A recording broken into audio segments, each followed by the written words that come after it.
और वहाँ से उनके लंग्स में चला जाता है, उससे उनको न्यूमोनिया की रिस्क होती है। वो जो पेशेंट है वो हो सकता है बहुत एग्रेसिव हो जाए, हिप्पोकैम्पस के अंदर न्यूरॉन्स की डेथ होने लगे।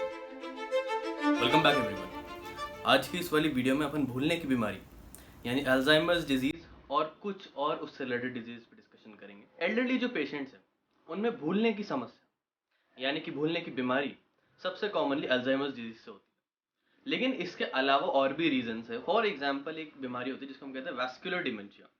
वैस्कुलर डिमेंशिया एक बहुत कॉमन कारण है।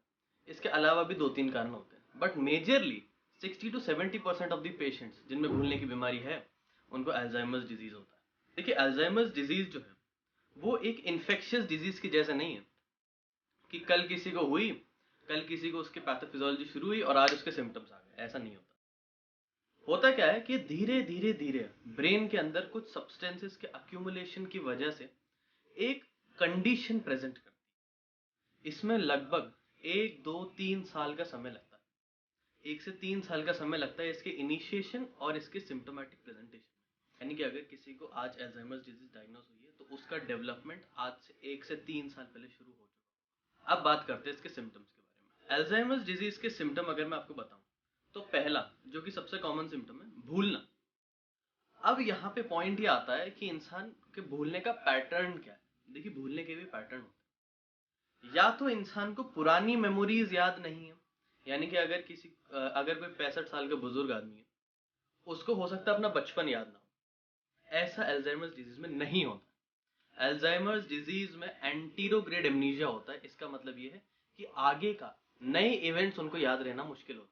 फॉर एग्जाम्पल, मान लीजिए किसी को अल्जाइमर्स डिजीज है, हो सकता है उन्हें ये याद ना रहे कि उन्होंने आज ब्रेकफास्ट में क्या खाया था। हो सकता है तो हम में से किसी को भी याद ना हो सकता है नॉर्मल चीज। हो सकता है उनको ये याद ना हो कि जिनसे आज वो मिले हैं उनका नाम क्या था, उनकी शक्ल क्या थी, या आज उनसे मिले भी हैं या नहीं। लेकिन उनको ये जरूर याद होगा कि उनके बचपन में कोई इवेंट हुआ था या उनका बचपन कहाँ बीता है, उनको ये सब याद होगा। यानी कि पुरानी मेमोरीज उनके पास प्रेजेंट होगी लेकिन नई मेमोरीज बनने में मुश्किल होगी। देखिए, जो मैंने आपको सिम्टम बताया भूलने का सिम्टम, इसका कारण ये है कि ब्रेन के अंदर, स्पेसिफिकली ब्रेन के एक एरिया के अंदर जिसका नाम है हिप्पोकैम्पस, उस एरिया के अंदर कुछ सब्सटेंसेस डिपॉजिट होने लगते हैं। कौन से सब्सटेंसेस? तो टू बी स्पेसिफिक, एक प्रोटीन डिपॉजिट होने लगता है जिसको कहते हैं एमिलॉइड प्रोटीन, और दूसरा हाइपर फॉस्फोराइलेटेड टाउ प्रोटीन। इतनी डिटेल आपको जानने की जरूरत नहीं है, बट ये दो चीजें अक्यूमुलेट होने लगती हैं और इनकी वजह से हिप्पोकैम्पस के अंदर, हिप्पोकैम्पस आपके ब्रेन का ऐसा एरिया जो आपकी मेमोरीज को फॉर्म करने में हेल्प, तो इन दो सब्सटेंसेस के अक्यूमुलेशन की वजह से हिप्पोकैम्पस के अंदर न्यूरॉन्स की डेथ होने लगती है। ठीक है, इस वजह से मेमोरीज फॉर्म करना मुश्किल। अब ये तो हो गया पहला सिम्टम। सेकंड सिम्टम की बात करें, ये जो सिम्टम है लेटर स्टेजेस में आता है। यानी कि सबसे पहले तो भूलने का सिम्टम आ गया। लेटर स्टेजेस में क्या होगा?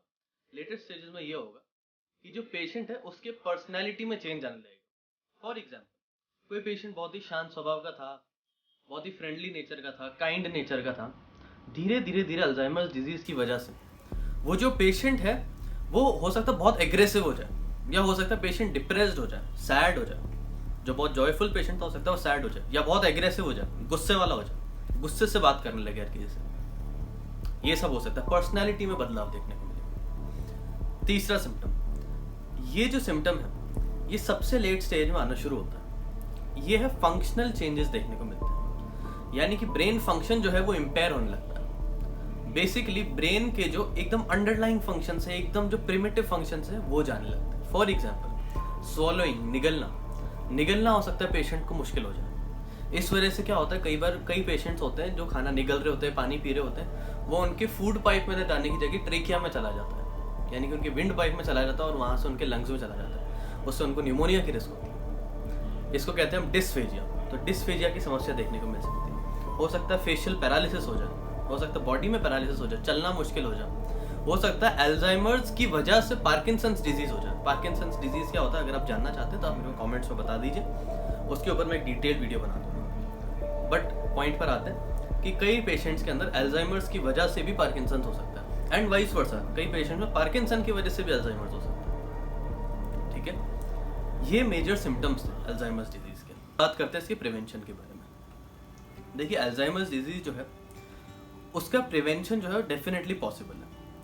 अल्जाइमर्स डिजीज होती क्यों है? मैंने आपको बताया एक प्रोटीन होता है एमिलोइड जो कि जाके डिपॉजिट होता है। अब एमिलोइड जो है वो किन लोगों में ज़्यादा होता है? या तो जिनके अंदर किडनी की इशू, किडनी के अंदर क्रॉनिक इन्फ्लामेशन चल रहा हो, inflammation is the main point. और थर्ड, कुछ लोगों में जेनेटिक म्यूटेशंस होते हैं, एप्सिलॉन 4 म्यूटेशन हम कहते हैं। अब देखिए जेनेटिक म्यूटेशंस अगर किसी को है तो वो आप चेंज नहीं कर सकते, लेकिन आप अपने इन्फ्लामेटरी कंडीशंस को कंट्रोल में रख सकते हैं एंटी इन्फ्लामेटरी फूड्स खा के, या फिर आप एक हेल्दी लाइफस्टाइल मेंटेन करके आप उसको ज़रूर मेंटेन रख सकते हैं।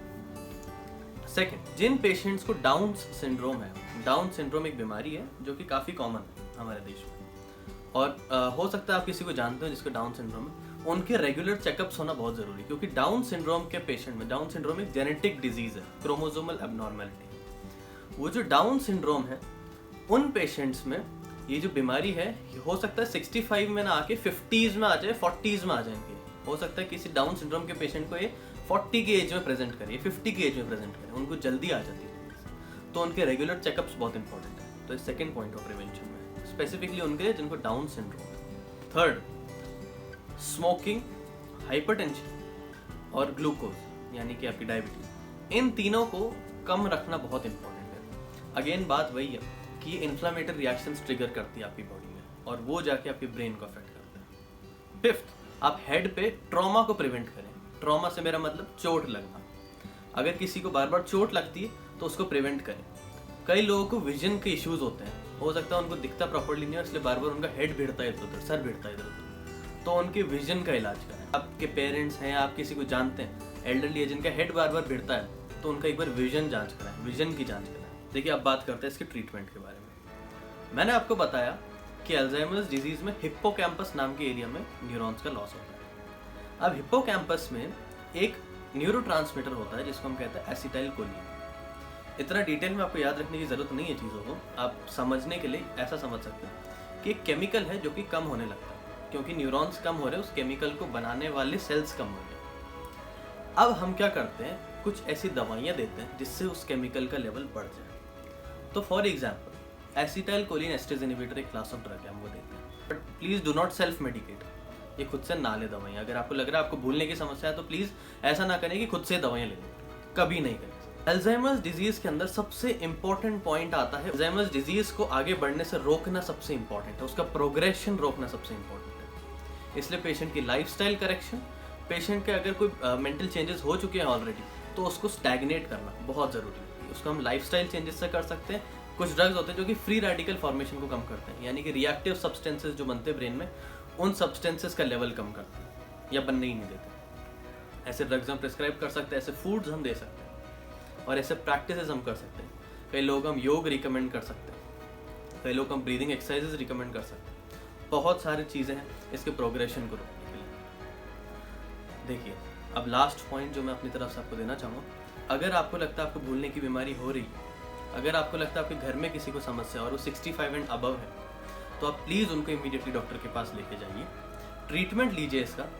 इसके ट्रीटमेंट से कतराएं नहीं, इसकी दवाई लें और इससे डरे नहीं। अगर उनको लेट स्टेज अल्जाइमर्स भी है तो वो स्टिल ट्रीट हो सकता है वो रिवर्स ना हो, बट उसका प्रोग्रेशन रुक सकता है।